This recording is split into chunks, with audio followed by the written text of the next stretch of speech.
Today at MSD of Wabash County, we have Mr. Andrew McDaniel, principal at Southwood Jr. Senior High School. Mr. McDaniel, I know this is your 5th year as principal, but tell us a little bit more about your path to becoming the principal and maybe a little bit about your background. Okay. Well, I share something in common with Jay Snyder from Northfield, that we graduated in 1995 together at Huntington North.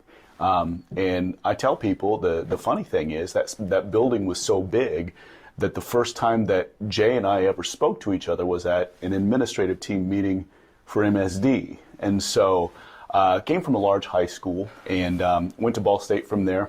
I was an English teacher right out of college. I took a year and taught English as a foreign language in eastern France in a town of about 6,000 people. So I had a wonderful experience with that, really loved it. And then came back to the States. I taught for a year at Oak Hill, and then for another 10 years at Columbia City, and finished out my last 2 years as Dean of Students there, and really enjoyed it. 9 years ago, I applied for the assistant principal's position here, and Tim Drake hired me, and the rest is history. And so love this place, I love this school. It's a great community and just a great place. Great people to work with, too. And we are very glad that you are here, Mr. Thank McDaniel. you. So, Thank you. Well, walking into the building again, we see that there's been a lot of construction done. We know that started last year, but this is the time for you to maybe tell us a little bit about the project and all the improvements here at Southwood Junior Senior High School. Well, it was a neat process, and what we did is, well, I guess I didn't do anything, but the construction crews would come in, and the first phase was the demolition and abatement, and then the next crew would come in and paint, and then the next crew would come in and do all of the flooring. And so it was about a 3 to 4 week process for all of that to take place. And then we did it in phases, starting over on the east side of the building with the auditorium and the band and the choir room.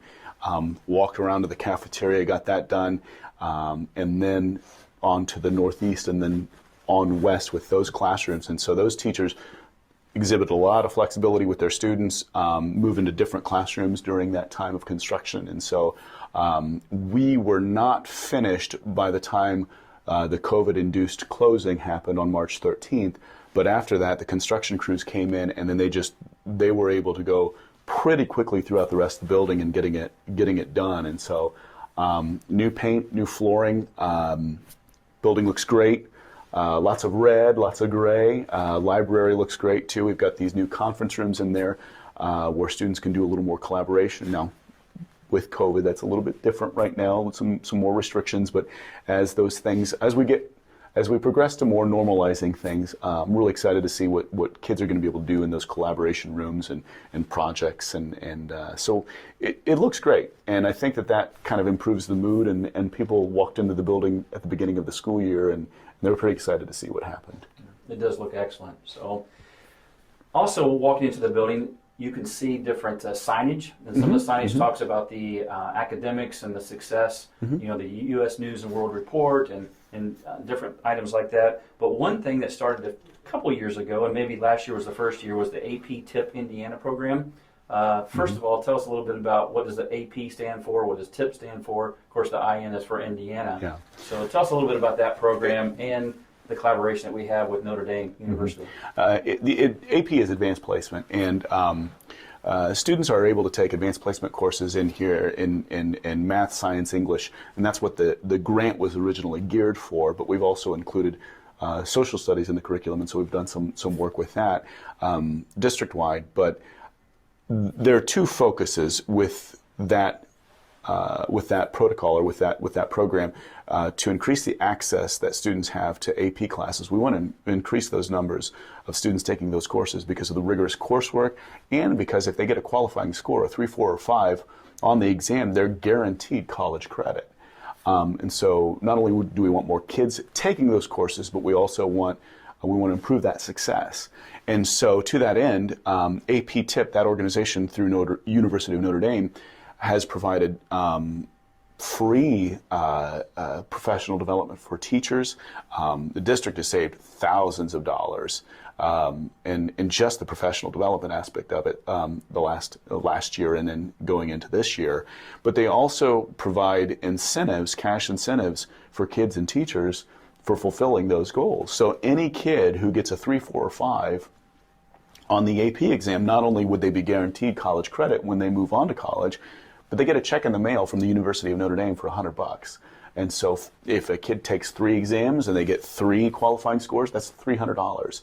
And so that's really exciting. And as a kid, when I can't imagine how excited a kid would be to get that thing in the mail that says University of Notre Dame on it, and you know, it's money. And while the AP tip people would like for the kids to spend that money on something for their education, they understand that if you spend it at McDonald's or go out to eat or whatever, or go shopping with it, you're entitled to do that. The other thing is the teachers are guaranteed an incentive. They get a $500 stipend if they get a number of kids to take the exam, and then they get another $500 if they fulfill an achievement goal, if they get so many of their kids to pass that test. And so all of our teachers are going to get at least a $500 stipend, but we have a few teachers that are going to get $1,000. And so it's really cool. This time of year, right before Christmas shopping is going to get really strong and heavy, they're going to have some extra money in their pockets to go ahead and do that stuff. So it's an exciting program. Sounds very exciting. So anything for the principal? Nope. Oh, okay. All right. I got to go to campus last year, and that was pretty fun. And so that's worth it. Yeah. And being able to give success to the students and to the teachers, that's what you want as principal here at Southwood Junior Senior High School. So. Absolutely.